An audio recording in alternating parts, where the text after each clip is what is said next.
Has it ever felt like ChatGPT is watching you?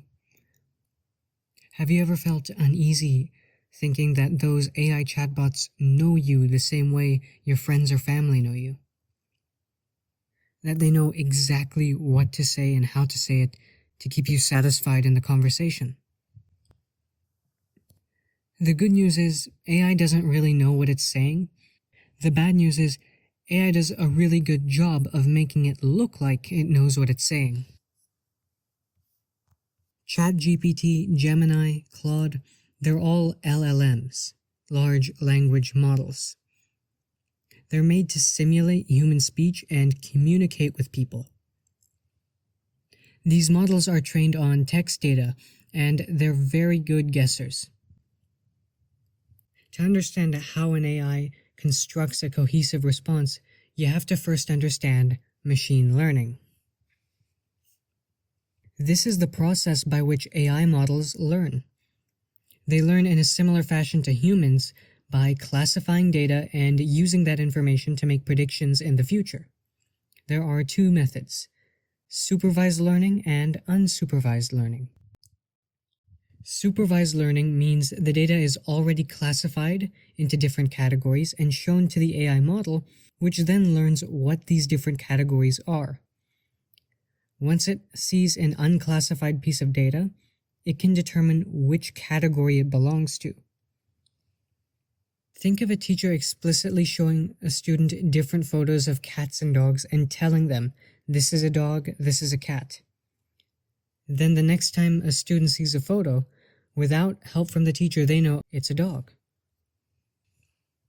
Unsupervised learning means that the data is not already classified, or at least the AI does not know if it's classified or not. It's supposed to look at the data and come up with its own conclusions based on the data's attributes. This would be like a teacher telling the students to look at various pictures of cats and dogs and telling them to find the difference on their own, and seeing if the student can correctly separate cats and dogs. When it comes to training LLMs like ChatGPT, they are trained on large repositories of text that consist of trillions of words. This is how they're able to produce seemingly intelligent answers. They use unsupervised training methods so that the LLM can draw its own conclusions on what type of data it's looking at.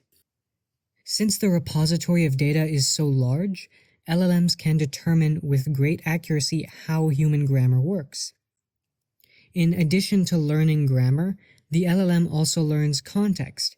It knows basic facts like the sky is blue and gravity makes things fall downwards, so it shouldn't say anything like the sky is green or the water fell upwards. Now that we've covered how an LLM is trained and how it gets its data, how does it respond to a prompt? How does it know what to say? How does it form a cohesive response?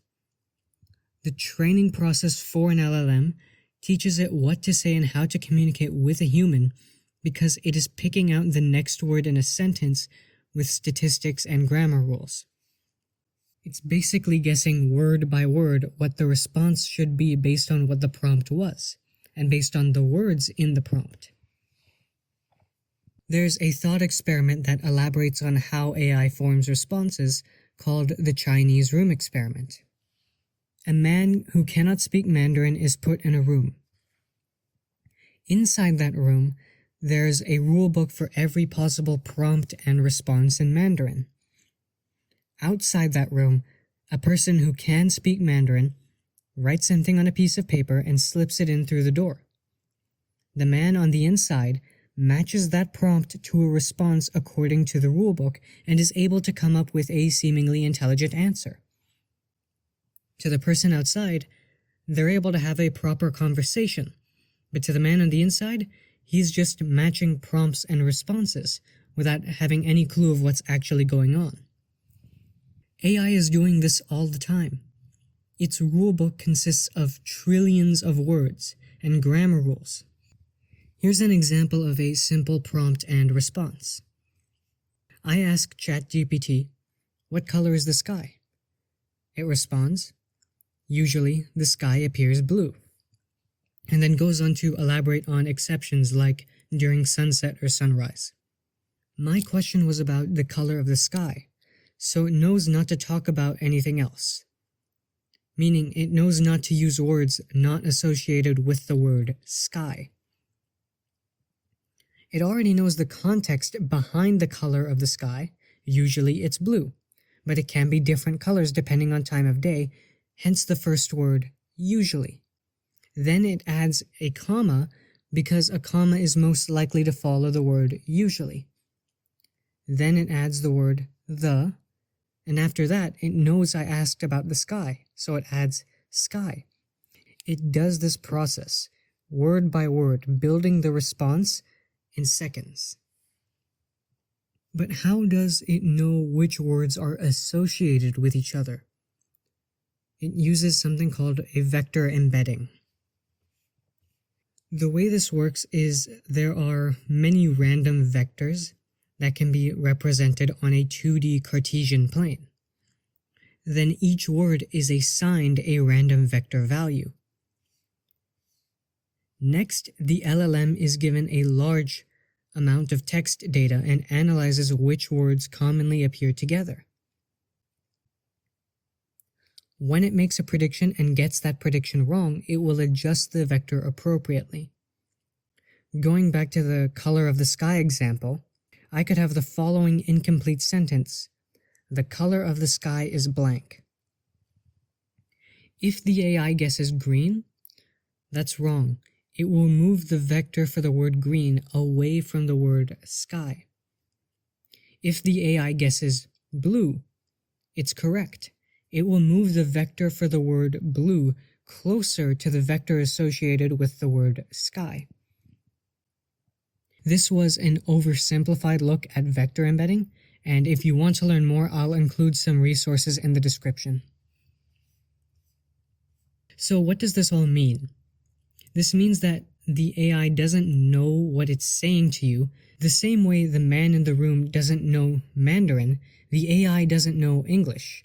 It's just stringing together a response according to a rulebook without knowing what each word actually means.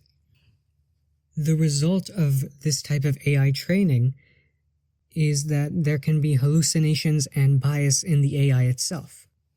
While it's really good at providing answers most of the time, giving it an unusual or poorly framed question will mean the AI will try to jump to an answer rather than actually analyzing the prompt itself. You can see this for yourself when asking a question like this. I ask ChatGPT, I have a metal cup with the bottom missing and the top sealed. How can I use this cup? ChatGPT responds, as a cup, it's basically useless. You can't hold anything in it. But as an object, it's not worthless at all. And then it goes on to provide examples of how I can use this object. However, the obvious answer is I flip it over. If the top is sealed, that becomes the new bottom. But ChatGPT ignores this. It just jumps to provide a response instead of actually understanding the meaning of the prompt. In addition to hallucinations like that, AI can also have bias. For example, if I presented the following prompt: the doctor yelled at the nurse because he was late. Who was late? ChatGPT responds, the doctor was late. And it gives a reason based off of grammar rules. However, when I change it to the doctor yelled at the nurse because she was late, who was late? ChatGPT says, the nurse was late. And the reason it gives is that the pronoun she most naturally refers to the nurse. This is because it's going off of those trillions of words of human text which contain human biases. To conclude, AI doesn't know what it's saying. It's an example of the Chinese room experiment at play. It relies on context and trillions of words worth of text to learn which words to string together to form a cohesive response. This is why you should always double-check anything AI is telling you. It can be tricked or coerced into giving the wrong answer, and even if it gives the right answer, it doesn't truly know why that answer is correct. There are real applications to it, such as disease detection, trend prediction, and automation, but we need to remember that it's just a tool.